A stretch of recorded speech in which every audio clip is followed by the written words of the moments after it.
This is WWE superstar Drew McIntyre, and you're listening to the WWE Podcast.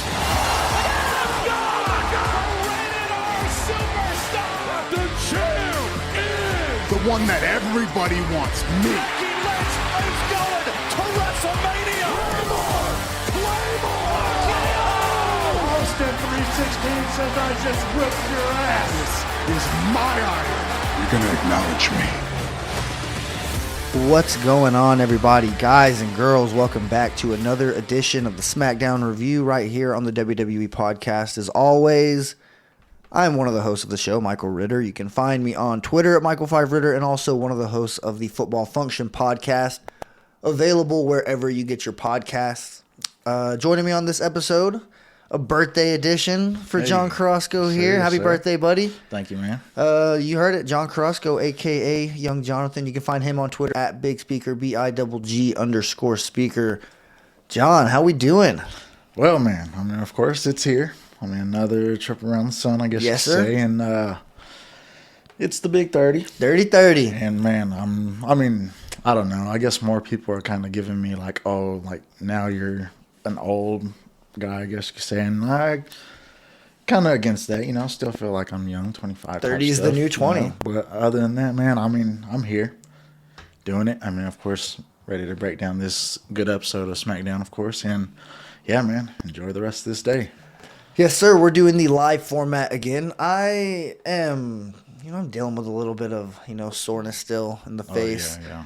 Dealing with a little bit of like a congested problem. I definitely got some congestion going on just in my chest, coughing up a storm. So I'm going to try to get through that, but if you hear my voice may sound a little weird or off, that's definitely why. So just bear with me here, but nonetheless, we're here to talk about the SmackDown that is airing on June 2nd, 2023 from the Mohegan Sun Arena in Connecticut. DJ Kuzma is now our reliable location breakdown guy. Okay. He comes through on the clutch and lets us know where SmackDown is taking place. So shout out to DJ Kuzmo, obviously, for staying on top of that. Number one, I mean, we're right here in the thick of things on this match. The Brawling Brutes in a six-man tag match against Pretty Deadly and Austin Theory. But before this match happened, we got a pretty lengthy timeline video package. Oh, yeah. Just counting down the days and the champions that Roman Reigns has defeated in his championship run in this 1,000 days, because we're going to have the 1,000-day celebration tonight. It's probably going to close the show. Cannot wait for that. But they gave us a little bit of a video just kind of reminding us and setting the stage for this historic title run that we're all witnessing right now. But immediately after that video package is over, Austin Theory opens the show with an edition of Austin Theory Live. I believe that there was no stage or nothing like that. Had he not said it was Austin Theory Live, I would not have even known. But nonetheless, he brings out Pretty Deadly, introduces them. They come out. Neither one of us were moved in a positive way when we were watching it. And that's just our opinion. I'm sure that there is a demographic out there that's extremely moved by Pretty Deadly. Like, oh my gosh, we've been watching these guys for a very long time. We're huge fans. We're excited for what they bring to the table. Not necessarily our cup of tea, right? Like, we kind of established that. But, hey, we'll give them a chance. If they start winning, eventually we're going to have to take notice of them. But we did kind of want to preface it. I mean, if we're going to put it in tiers right now, they're in the Hit Rose tier for my liking, I guess. I'd agree with that, man. It's kind of just more of a gimmick, I guess you could say. I mean, they both look like they know what to do in the ring, I guess you could say, and being called up from NXT. I mean, I believe they got a little something, I guess. But other than that, man, just presentation, I guess you could say, visual. Yeah, just not with it. I mean, I don't know. But other than that, man, I think they're doing pretty good, like I was saying. So, I mean, like I said, maybe there is something to look forward to. So what about Monday night, just kind of reversing a little bit? Mm-hmm. Matt gets a little bit of notoriety, a little bit of shine on national television.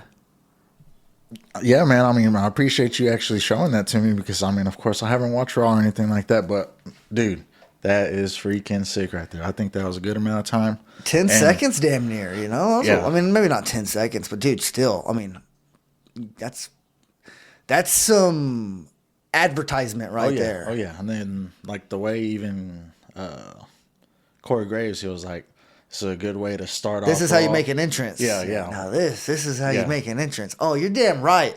This is how you make an There entrance. you go, dude. I mean, I don't know. It was clear as day. I mean, you saw that. I mean, I'm pretty sure they panned that for a good second for a good reason, I guess you could say. And WWE podcast. Oh wait, oh shoot. Hey. Move it real quick. Kevin Sullivan.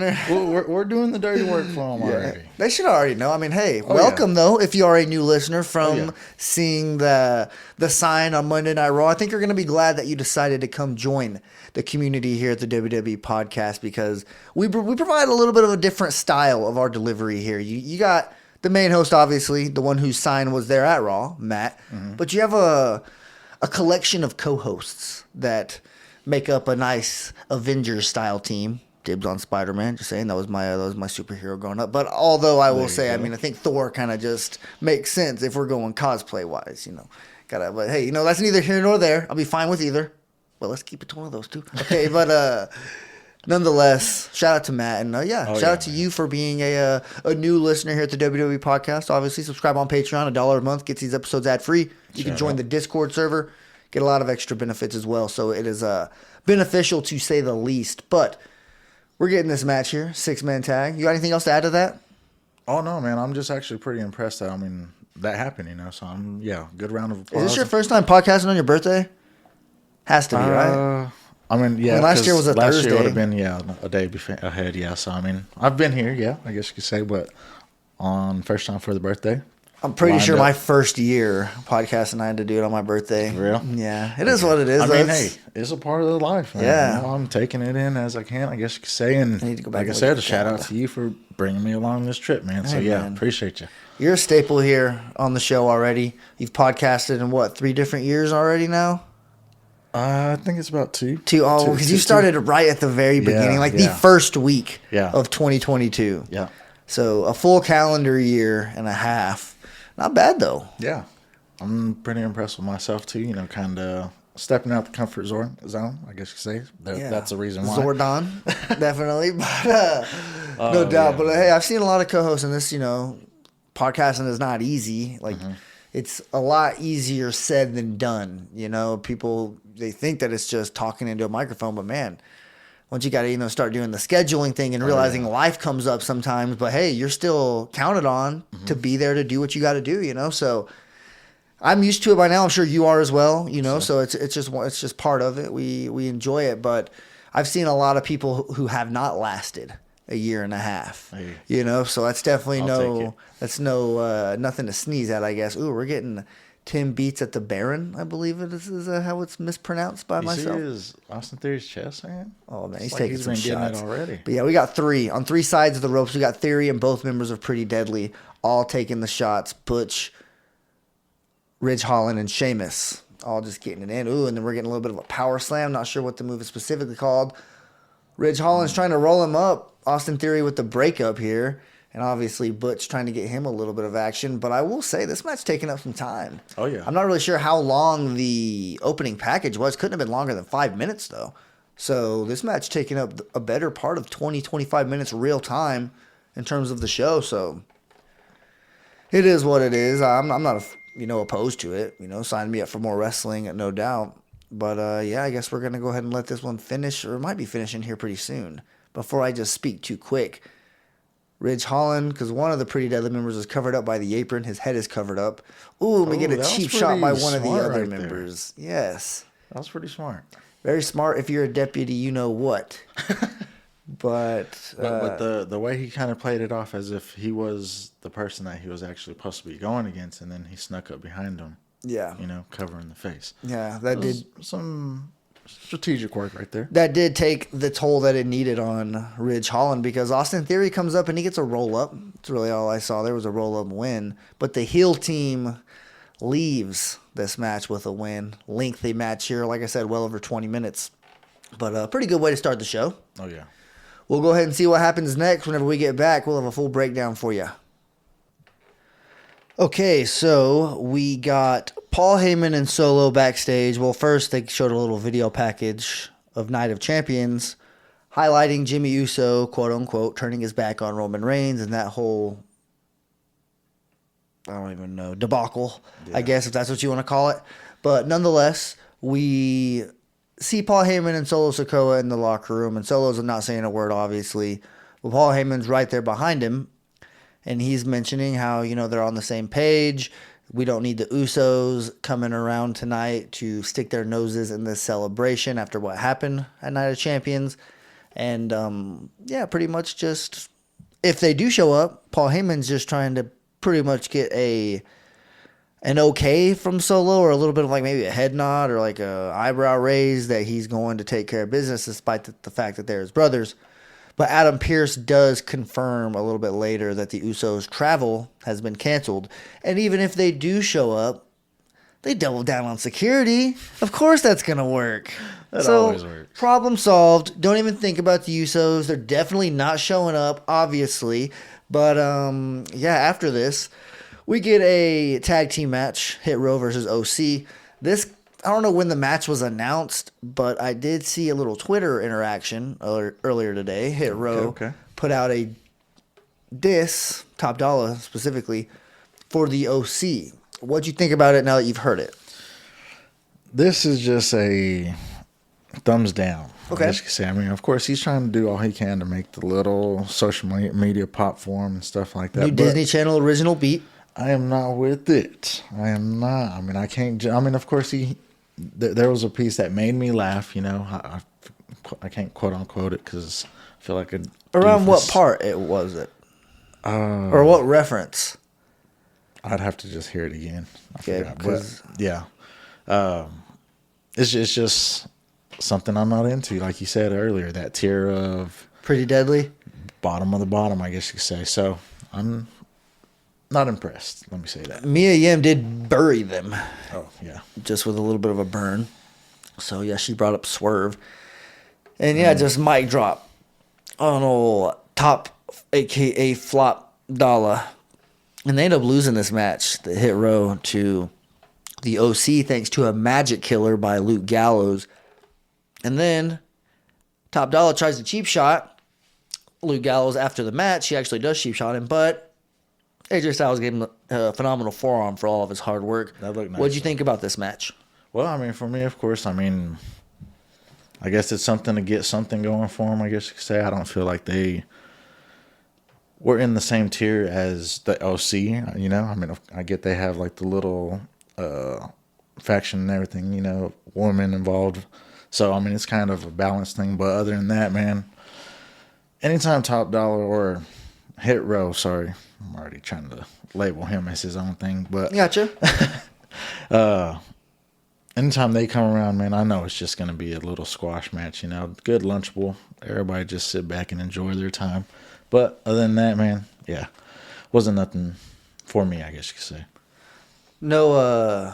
No slight there. We're about to watch the Grayson Waller effect, and because I was not here the first time that we got this will be my first time tuning into one of these. So I'm going to watch it, and we'll be right back after this. So not a bad Grayson Waller effect. I can already tell you it's better than Miz TV, just from the vibes in general. The ticker, like you mentioned at the bottom of the screen, does add a little bit to it as well. I'm a fan of it. So far, so good. Raw Women's Champion Asuka was a guest. What's up? I was going to say, hit me with the Bianca.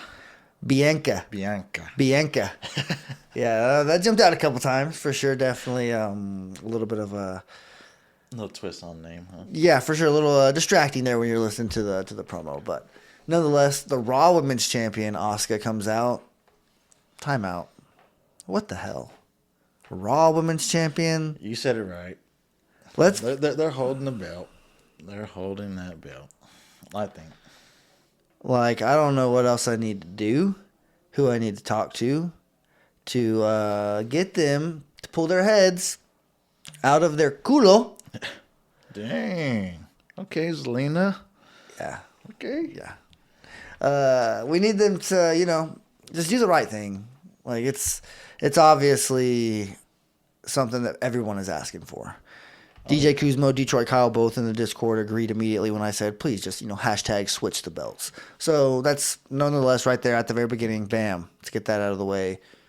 Switch those bad boys. And other than that, though, they pretty much just talk, Grayson and Asuka, about Asuka's championship win that she got on Night of Champions. Some people think this was a little bit too late. They maybe should have done the title switch at WrestleMania. They did not. So she gets it at Night of Champions. Didn't spray the mist in her face, but she did wipe the mist on her finger and rub her face. So a little bit of like sometimes, icy hot. You got to be careful where you put icy hot. Because, if you were to get icy hot in your eye, it wouldn't feel too hot. Right, it might feel a little hot, but also cold at the same time. It turns into a burning sensation. And you could just imagine how not fun that would be. But, Grayson Waller complimenting Asuka, saying, hey, you did what you had to do. You put that mist to good use. And they start discussing the Money in the Bank, I believe, until, many people come out, starting, though, with Io Sky. And I will say, that was the one that caught my eye the most. Okay. Give me one-on-one Asuka versus Io Sky. Imagine if she won that Money in the Bank. She might be my little early pick to bag that Money in the Bank briefcase. But it wasn't just Io Sky who came out. It was also Bayley, Lacey Evans, Shotzi, and Zelina Vega. And they all have their turn on the microphone. They all pretty much say a little bit of like, I'm going to win Money in the Bank, and this is why. Asuka leaves. Makes her way up the stage after we get a little bit of everybody kind of shouting at each other. She gets on the microphone and she says that nobody's ready for Asuka. Bianca comes up from behind her, hits her from behind, obviously. They start going at it, some pretty stiff shots. And apparently Zelina Vega caught a women's right during all that. And like we mentioned, she's going one-on-one here with Lacey Evans. But what do you think about this whole, just this women's picture in general? Just the Io Sky coming out, obviously Bayley saying what she's saying, a little bit of backhanded compliments about her putting herself in the Money in the Bank as well. One of these women's going to earn a right now. So what are your thoughts as a whole on this whole segment? Well, like you were saying, of course, to see Asuka and Io Sky to go against each other, that'd be something, eye-opening, I guess you could say. But I am going to say that my early pick is going to be Zelina Vega. Again, I don't know why. I just feel like there's a little bit rolling with her, and the way that she's using the... Dang, I forgot what word she called it whenever she was walking out. I can't even think about it, but she said that they're underrating. Underrated, yeah. So I'd kind of go with that. So I don't know, man. I just feel like she's still rolling from her Puerto Rico match, I guess you could say, and then I feel like LWO needs to be just pushed a little bit more. For sure. I guess you could say. So right now she's like the face of it to me. And yeah, I'd rather go that direction. They haven't got no airtime since the Backlash pay-per-view, which is kind of sad. Like, don't just try to, appease the crowd that you're going to. Actually push them. I feel like LWO is actually getting some momentum behind her. A little side note here. Looks like Lacey Evans is completely knocking off Sergeant Slaughter with her gear and just her overall gimmick as a whole, but I guess that's just something that kind of jumped out to me. But we're going to let these two women battle it out. One of them is going to earn a spot in the Money in the Bank ladder match. We'll figure out who that is, and we'll be right back. It ends up being Zelina Vega that advances to the Money in the Bank ladder match.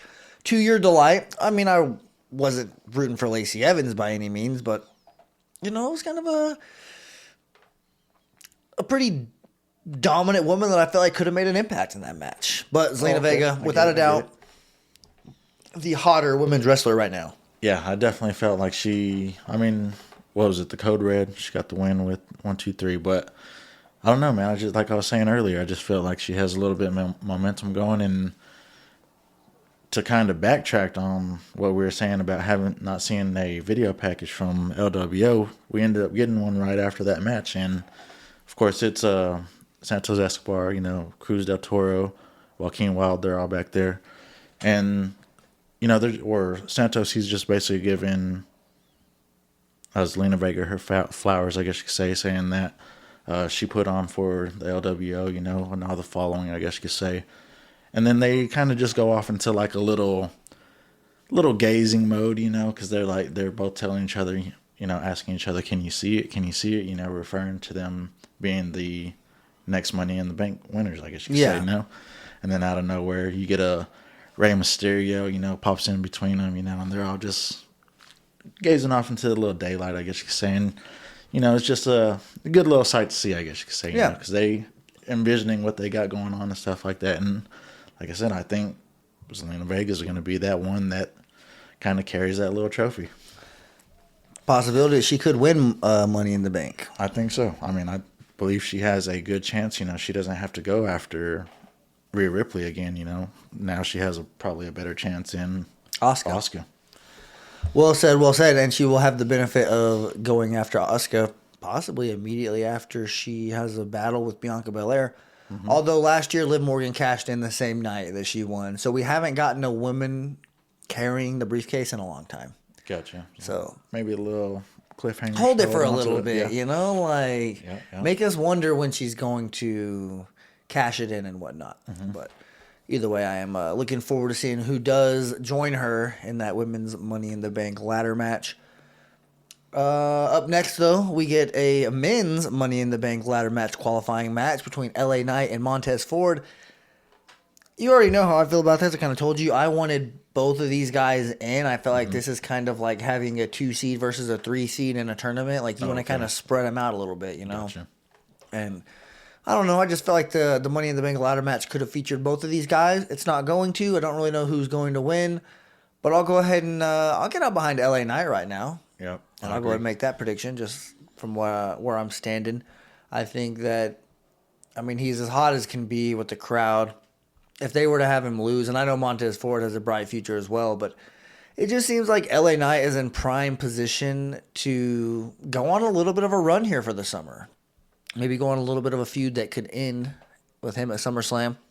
Don't know if I'm willing to give him the briefcase just yet, but nonetheless, the rub, you know, getting a chance to battle with some of those guys that are likely going to be main event players when they're trying to win that briefcase would no doubt about it benefit for sure.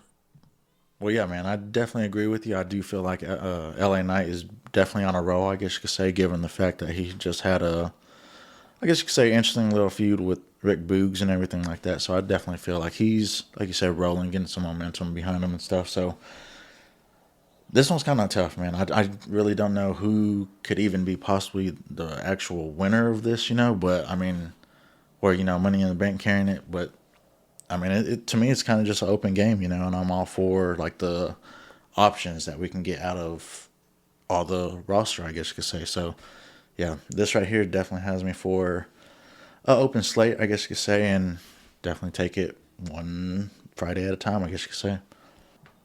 Okay, so we took a little bit of a break to watch that match, came back. We were right with our predictions on the winner of this bad boy. LA Knight countered a Montez Ford roll-up with a roll-up of his own to steal the win, and then climbs up on a ladder to celebrate a little bit. What are your thoughts on LA Knight officially being in the Money in the Bank ladder match? Well, I definitely think it's a good push for him, of course, like I was saying. You know, the little feud that he had with Rick Boogs kind of, you know, got me back on the train just because he was going through a little loss, you know, a couple L's on his belt back to back and everything like that. And I just felt like they weren't utilizing him in the right way, I guess you could say. You know, I mean, definitely seems like he has the crowd behind him, especially whenever he does the LA Night, and then everybody does yeah. So I mean, you get what I'm saying. I mean, I just felt like he's just a little underrated at this point. You know, underappreciated. Let me say that, I guess you could say. Underutilized might be the right word by the sure. company, because he's definitely appreciated by the fans. And well, you know what I meant. Yeah. Yeah, on the for sure. backside of the We definitely need him to be more featured on the SmackDown card. I'm just glad he's on the roster, man. Like, held to the yeah. Yes, sir. I like it, but he does get the win. I appreciate that nonetheless. But afterwards, we get a video package. One that I'm going to have to watch some Blue's Clues after this to not have nightmares tonight. Oh, yeah, dude. Because the Unholy Union, I believe, if I can say it correctly, is here, right? Mm-hmm. That's what I said. The Unholy Union is here. It was the new NXT tag team that we just got drafted. Alba Fire and Isla Dawn. Mm-hmm. Thoughts on that? I mean, to me, it's a little dark. You know, you definitely see, like, the symbols that you don't really want to be represented, I guess you could say. But, I mean, figured to be right up your alley, given that you are a goth yourself. You got the pants on right now with the chains and whatnot. So I figured that maybe you would you'd appreciate this. My boots didn't tell you or what? No, they didn't. Those 6-inch platform heels or just platform boots. But sorry, continue. But no, I mean, I'm all for the team. You know, of course. I mean, we've seen them last week. They did their thing. I feel like they're definitely a good combination of chicks right there. But yeah, that like I said, that was just a little dark for me. Saw some stuff that you don't want to see. So yeah, I mean, I don't really know. I'm kind of just lost at this point. Yeah, they could have a nice move together. If they're coming out with vignettes like that, video packages like that, I don't know if they're high flyers or not, but I wouldn't mind seeing a little Hot Topic Hurricanrana. Okay. If you're gonna get a little endorsement, I think they do get up there. I mean, no doubt. What I've seen last time, but I wouldn't mind. Like I said, I wasn't here last Friday. You were holding it down, so I'll have to check that out. But before we went to commercial break here, we had Triple H come out. And I'm not really sure why. Obviously, it's a 1,000-day celebration for Roman Reigns. He's coming out next. But as Triple H was introducing Roman Reigns, we couldn't help but notice the elephant in the room, or should I say elephant in the ring, which is seemingly a championship belt. So without any further ado, we're going to go ahead and let Triple H and Roman Reigns get the celebration underway. We'll see what's going on here. When we get back, we might be grinning from ear to ear. This is real time, folks. All right, we don't know what this belt's going to look like. We haven't seen anything. It might not even be a belt. For all we know, it could be a hat under there, a cowboy hat. I guess we'll see what it is. But as you can tell, we're pretty excited. So we'll let the tribal chief come out. We'll start the celebration, and whenever we get back, we'll close out the show. Okay, so like we expected, Roman Reigns was given a brand new undisputed WWE Universal Championship. It looks beautiful. It's a great belt. it did. I like that he only has one now going forward, so check plus right there. And I agree with you. The fact that they're doing this and giving him a brand new belt it means buckle up. Oh yeah. Get ready for a long ride. Beautiful belt, though. Yeah, Triple H says it hasn't been done in like over 40 years, the 1,000-day mark. So obviously Roman Reigns is in rare territory here. But speaking of being in territory that maybe you shouldn't be in, the Usos show up. What the hell, man? I thought that we had the damn security on deck. Their flights and their travel was supposed to be canceled, and yet here they are in the Mohegan Sun Arena, interrupting this celebration. I'm not going to sugarcoat it. I'm royally pissed. So well, I'm going to say, man, I forget all the security, all the flights I knew they were coming. There had to have been a follow-up, you know. Of course, I mean, they were invited from the very beginning. And just because a little controversy happened doesn't mean that they weren't going to show up. I think that was more of a, oh, yeah, we're going to be there statement type thing, you know. So, yeah, definitely feel like this is going up the right alley, I guess you could say. You know, definitely good path and everything. So, yeah, we can do this all day from here on out. Yeah, 100%. I just got a message from Detroit Kyle on the Discord saying that this was a really good SmackDown tonight outside of all the video packages, and I definitely agree. Oh, yeah.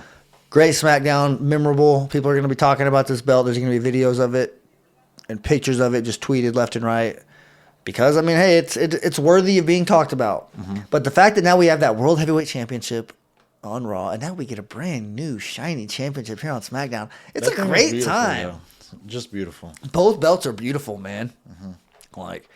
And now, I mean, because we don't need the two belt thing just didn't look good. Now, come on, WWE, let's shape up the women's belts. You know, let's get them swapped or whatever. There we go.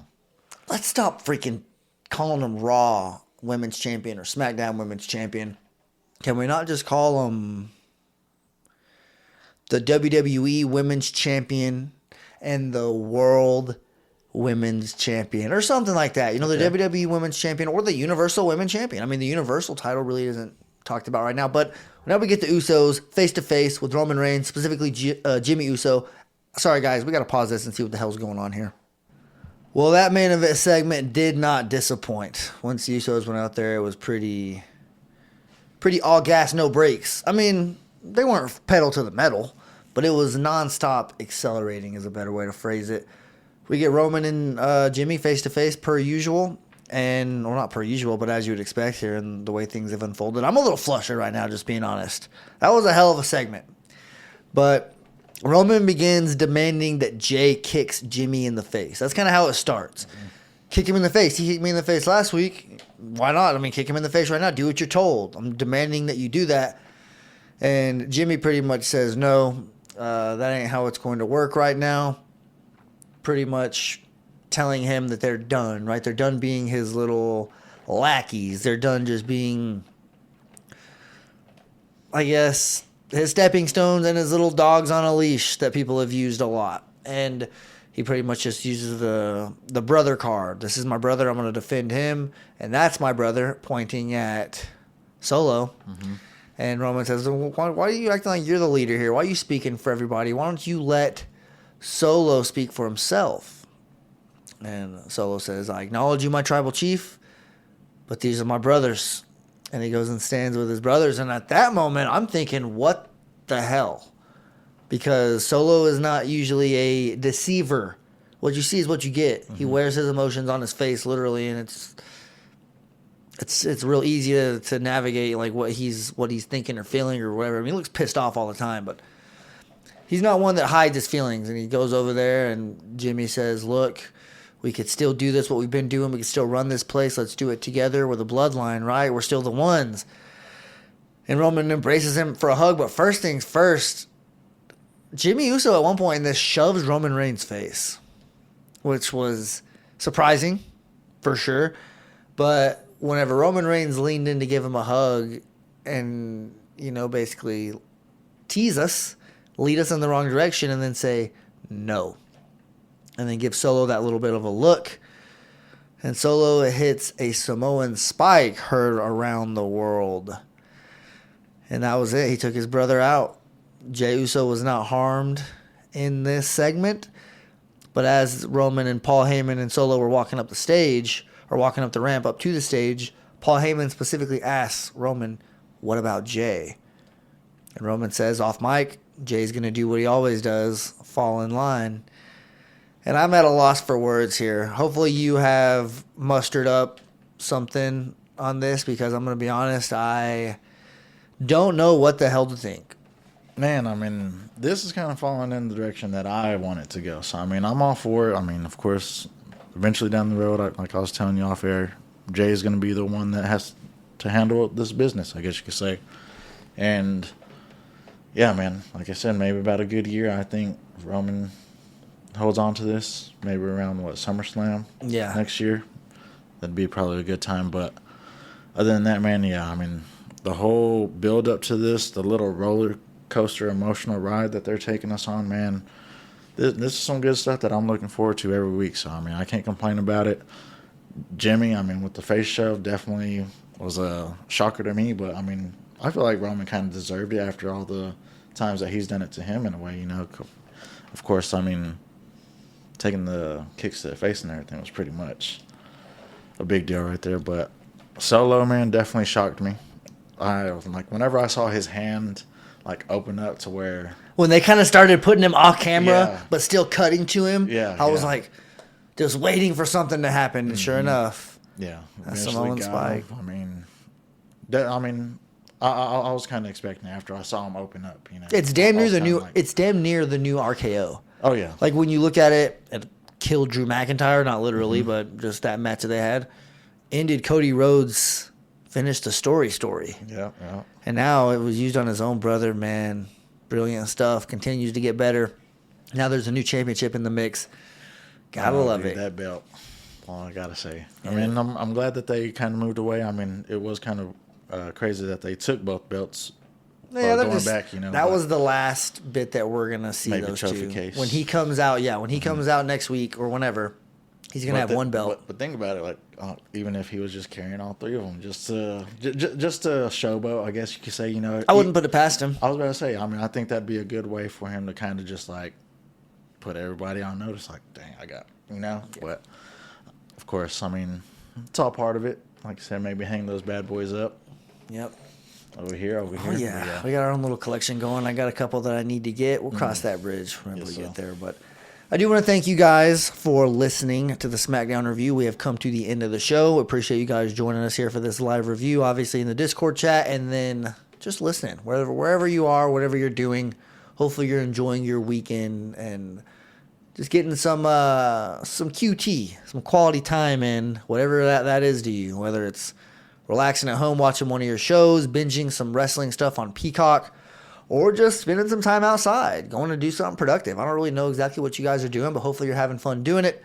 And we do appreciate you for allowing us to infiltrate your ears and be part of your day. So, with all that being said, John, you got any shout-outs? Well, man, I mean, definitely want to give a shout-out to Matt, just for getting the WWE podcast put out there, I guess you could say. I mean, like I said, when you showed me that, I was kind of just mind-blown, I guess you could say. It was just a perfect angle and everything like that walking out. But, yeah, definitely give a shout-out to him, man. I felt like he was in a good position and everything like that. So, yeah, a little round of applause right there. But other than that, Discord members, Patreon members, any new members that, like you were mentioning earlier, that are new to this, I guess you could say, welcome. But, yeah, definitely want to give a shout-out to you, Football Function and everything like that. You're doing your thing. Yep. Seeing your little last little episode and everything like that, so it was pretty good. But other than that, man, yeah, wrap it up like that. Oh, yeah, appreciate it. Definitely go check out Football Function if you haven't already. We're getting some nice off-season bonus episodes, not your typical draft breakdown or free agency. We're having a little bit of fun. Doing some hypothetical. Though. Did you happen to see, I mean, I know it's a little off, but did you happen to see that little thing where Tom Brady was said or mentioned that if he became the owner, or if it was passed, that he could possibly play for the Raiders? I mean, I know he said, but I mean, he might as well suit up for him for one game. At least one year. I guarantee he has a little drive in him still. Yeah. I'm just. It was a rumor, so that was just something I was hanging on to, I guess you could say. But I was curious your thoughts on that. Would be interesting. I have no idea. I mean, with the whole Jimmy Garoppolo stuff, with the whole physical and all that, it's a whole bag of worms that the Raiders are dealing with the quarterback position. But hey, who knows? Maybe you guys will end up getting Caleb Williams. Oh, yeah. Yeah. Or one of those promising young guys. But one more time, guys, have a damn good weekend. Walk passionately in the direction of your dreams, and we will talk to you soon. Thanks for listening to the WWE Podcast. Don't forget to subscribe on your favorite podcast app so you don't miss a show, or head to WWEpodcast.com. And for all of these shows ad-free, head over to patreon.com/WWE Podcast. Until then, we'll see you next time.